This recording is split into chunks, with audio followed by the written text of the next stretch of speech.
So right now you're prepping the batteries for the mixer recorder. That's gonna be on the bottom of the mixer recorder. You're going to open up this little door right over here for the bag, and then go to your battery door by unscrewing this thumb screw right here. After you unscrew it all the way, it opens to the side, and then you take out your battery sled, which is this unit right here, and this unit holds 8 AA batteries. And you open it to the side like this, and that reveals 4 of your batteries. You make sure that they're all faced the proper way. And then on the bottom part is the other 4 batteries. You make sure that they're faced the proper way, and the indicators are on there. So you line up these pins right here with the mixer recorder right here as far as the little battery slots. Slide it back in all the way, and then screw the battery door back in place. That's tight. Velcro it back. And that is the bottom portion. After that, you verify that it all works by pressing the power button on the front. And it should turn green like that, and you should see the Zoom recorder turn on. Now, honestly, whenever I get the mixer recorder from the equipment room, I don't know what the previous person did, so I reset it back to 0, and I reset it back to factory settings. So the way that you do that is the menu button, this little encoder right here. You can just scroll all the way down to where it says System. Then you scroll down all the way again to where it says Factory Reset. It's gonna ask you, are you sure you want to reset all your settings? I'm gonna say yes. And then it's done. And after that, it's going to power all the way down. You hit the power button one more time. And then now I know that this mixer, any settings that they had before of, oh, I want my channel 3 and channel 4 to go through my headphone right, and channel 1 and 2 only on the left, that can work for their situation, but it doesn't work for mine. So I always like to just reset it. And then it asks you for the date and everything like that. I'm just gonna put today's date, which is the 23rd. Cool. Right over there. 23rd, and I'm just gonna put 0 hours for this demonstration here. That way it knows that the date and time is just the proper date. You can see your battery indicator here. Right over here is your trim levels for all 4 of your channels. Trim is pretty much the other word for gain, which is the initial volume for whatever source you're recording. And also there are faders down here that are all set to 0 already. You don't really need to touch them unless you're doing a more advanced setup. But for what we're doing, we really don't need that. So each one of these numbers is actually how you arm the track to record. Arming to record just means that that track will be recorded on whatever files they actually make. So right now, since this one is red, I have channel 1 that's ready to be recorded. And I could do the same thing for 2, 3, and 4. But wait a minute, I'm only recording one mic today, the boom microphone. So I'm actually gonna turn all of those off. We only need channel 1 for today. Other things that we have to check with channel 1 and the microphone that we're using, how is that microphone being powered? We're using condenser mics typically for our boom microphones. Condenser mics need phantom power. So you press this PFL button, it's a little circular button right here next to each one of the numbers, and then you can scroll through and see all the parameters of each one of the channels. So I'm gonna scroll down to where it says phantom, that stands for phantom power. And, oh, I had it on pan just now, phantom. I'm going to turn it on. And then right now, channel 1 is set up for the boom microphone to be connected, and we can actually do a mic check on it. So the Rode mics that we have here, the Rode NTG2s, actually do have a battery slot where you can put a AA battery straight into that. Now the advantage of doing that is you waste less battery on the mixer recorder. Sometimes if you use phantom power on these and you're using batteries for too long, it could deplete the battery of the mixer faster. The other thing that you can also do is use phantom power, and that means you have no battery inside of here. Let's say that you're just low on the amount of AA batteries that you have.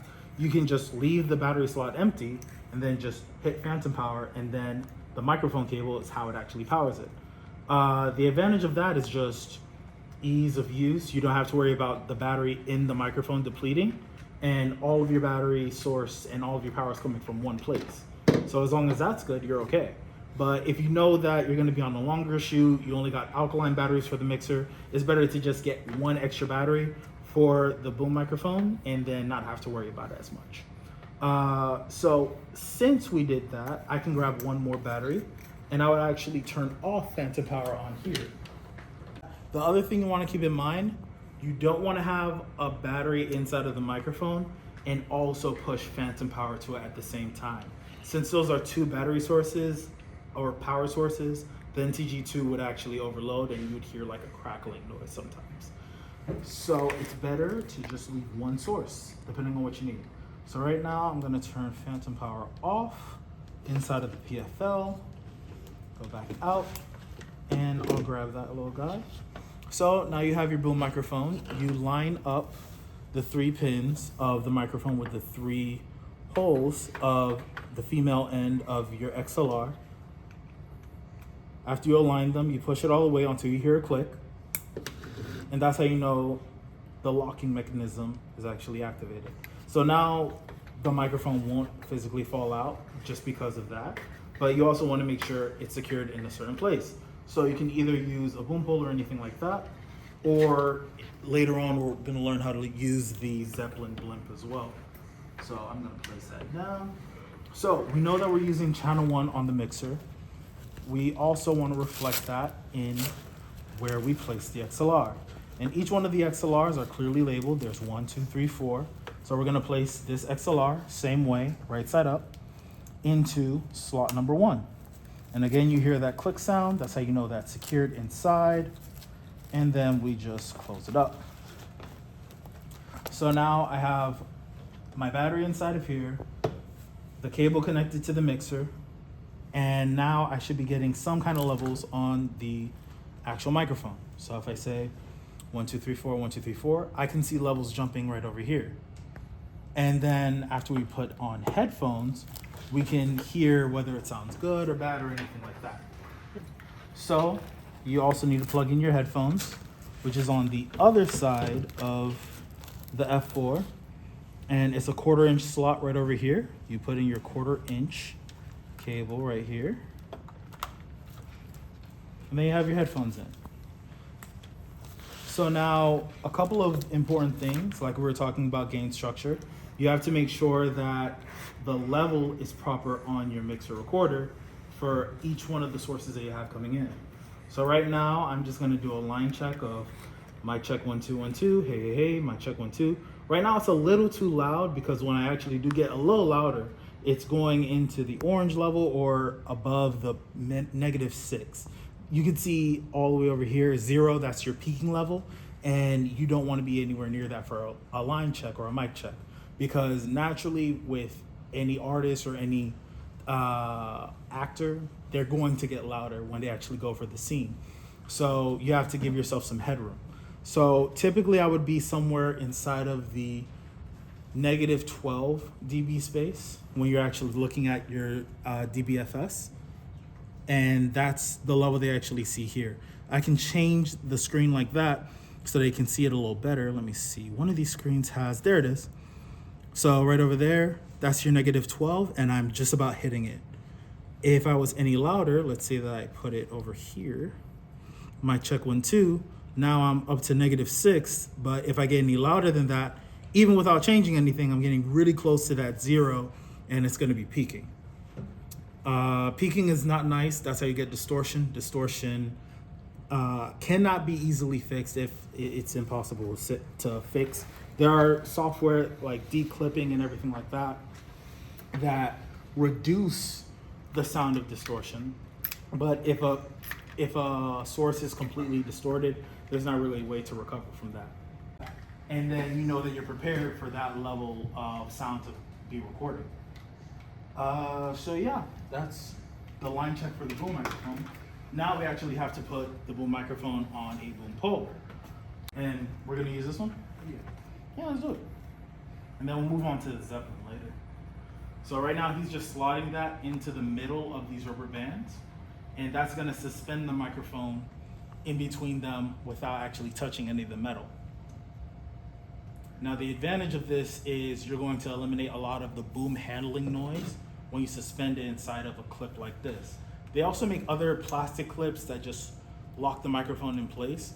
The disadvantage of them is all the lower frequencies from moving around the microphone or the cable or anything like that get transmitted through whatever line it is, either tapping it like this or moving around this cable. All of those little movements the microphone actually picks up, and then it doesn't sound as nice, and you would either need to do another recording or you need to get something like this, proper shock mount. There you go.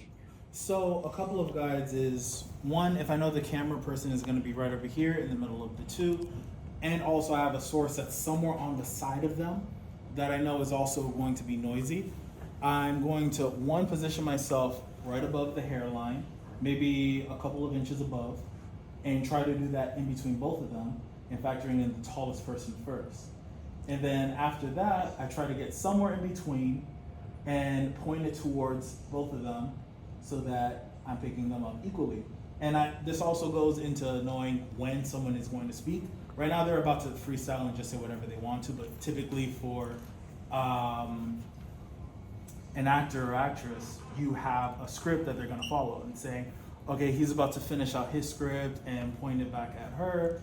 She's about to finish her script and point it back at him, her and him. Now, since they're 3 to 4 feet apart, it's a little bit more spaced out than typical like two-shot or anything like that. If they're within 2 to 3 feet of each other, you can typically just have it dead center of both of them somewhere above, and they'll pick both of them up pretty equally. You can tilt just a little bit with your wrist if you hear any differences, and you're gonna pick them up pretty well. If they're above that 3 to 4 feet limit, then you're just going with the boom on the one person who's talking, somewhat leaning towards the other person, and then once they start speaking, you're already in prime position in order to pick them up with the boom microphone. And then you just continue that, because again, this microphone picks very narrow and very long distance in front of it, so you're not gonna hear too much of a difference from that 3 to 4 feet of right above them to when I'm still over here and they're still talking to the other person. And then once the other person talks, you just move your wrists like that, and then you go from there. And if they don't have the headphones on, then that's how you shoot. So if I'm expecting an outdoor shoot, I'll say this one over there. You can get this at the equipment room for free if you're a student, for a rental of a day. So this is a Zeppelin blimp. This does a couple of things in one. One, it is a shock mount like we were talking about earlier, and I'm gonna show that to you now. So all you do is unscrew right over here. You unlatch these two locking parts down here, and then this top part slides off, exposing the shock mount. So the same concept, these rubber bands are what hold the microphone in place so that you don't pick up any low frequencies or handling noise where you're actually booming or doing anything like that, or you have to change positions of the microphone. Other than that, it also acts as a pop filter. This is a mesh that actually blocks out low amounts of wind, and you slot that over the Zeppelin shock mount like I did earlier, and it just slides into place. This cable is also for the microphone. We have our Zeppelin. I'm gonna put this into the shock mount. You wanna make sure that this isn't directly on, the interference tubes aren't directly on the actual shock mount. You wanna have it a little bit in front. Click them into place. After that, actually you gotta put the cable on first. So you have your cable right over here, click it in place, and then now you can slot this on. And again, that's the actual line that you would use, and you line that up with the plastic bit on the lower part of the shock mount. After you line it up, slide it in all the way. And then the cable is gonna go right in the middle of this groove right here. And then you put back on the back part. Just screw it on like that. And then that part is actually good. Oh, you also have to lock this back in place. Just like that, and like that. That's how these rivets actually work. And after that, your boom microphone is in place. Now, working with this internal cable, it's a straight cable. So there are two different ways to have an internal cabled boom pole. One is a straight cable like this where the cable is exposed, or they also have coiled cables that run all the way inside of it and that collapse as it gets shorter and expand as it gets longer for you, so that you don't have to do this. But you just have to feed it a little bit of cable as you're also lifting this up. Oh, I have to unlock it a little bit more. There we go. And then you just feed it the cable. And that's how you lengthen it out. You can also just take off this bottom part, lengthen it out to the length that you need, lock it, and put back on the lower mount like that. And that's your boom pole. And the advantage of this is you're not worried about coordinating the cable or anything like that. Everything's just in place for you. And then you just plug in the other end into your mixer, and however long you need the cable to be, you can get more than one XLR cable as well. You just have your boom set up to wherever you need to go. And also it's a cleaner setup. You don't have to worry about cables falling. I'm prepared for extreme or even mild wind. That's when I would probably go for this attachment for the Zeppelin, which is called a windscreen. And the term windscreen, you can also use dead cat or anything like that. This is just these fibers just diffuse the wind from directly hitting the microphone first and make it so that you don't hear the wind over whatever signal you're trying to record. So you slot it over like that. There are some clasping buttons on the bottom of it, and then you just clasp them in place. Does the windscreen muffle the audio at all? That's a good question. Does it muffle the audio? So you will lose a little bit of sibilance, so the S's will be a little less with a windscreen and a pop filter in place. Pop filters lower the higher frequencies as well, but the diffusion that you're getting from the wind can't be taken out any other way. And would you rather a little less S's, or would you rather a bunch of wind in your sound? And a lot of people made the compromise of, we don't want the wind. So that's the reason why we use these. But yeah, good question. There you go. And after you guys see, that's the little buttons right over there. And I'll show you as well. These little buttons are what you actually press in. They're little silver buttons. And after that, you got your windscreen ready. And the maintenance for something like this is just making sure these typically come with like a brush, a little foldable brush that you just lengthen out like that so that the fibers are free and moving. If the fibers get clasped up or anything like that, they don't diffuse wind the same way, and you're not going to be able to block out as much wind. So that's pretty much how you set this up. So for boom poles, for static shots or shots that are going to be longer than 5 minutes for like a monologue scene, you don't want to have a boom up just holding it there the entire time, and you got to get that shot 12 times in one shot or in one scene. So what you can do is you can get a boom pole holder or a boom buddy and attach it to a C-stand. It's literally a little hook that you can get from the equipment room. We have plenty, and it slots in the microphone, the boom pole, in place so that it stays in one static place. The same way that you would hang a light, you can also just put your boom on a C-stand, and you just pulled up pictures from me right over there. It's literally that one all the way to the upper left. Yeah, literally that. You'll slide it into place, The equipment room has different ones, but that's a professional boom pole buddy. It's like a mic stand almost. Exactly. And you still have to hold it? Or it's on the floor? You still have to place it, but you have a C-stand. You guys know what C-stands are, right? The, So the light stands, right? Yeah, the light stands. It's a little prong pole that sets in place. You put it to the height that you want it. You put the boom pole buddy on top of it inside of the actual slot for the C-stand. And then this slots into the actual boom pole holder and holds it for you. That won't work if the talent's moving around. It will not work if the talent is moving around.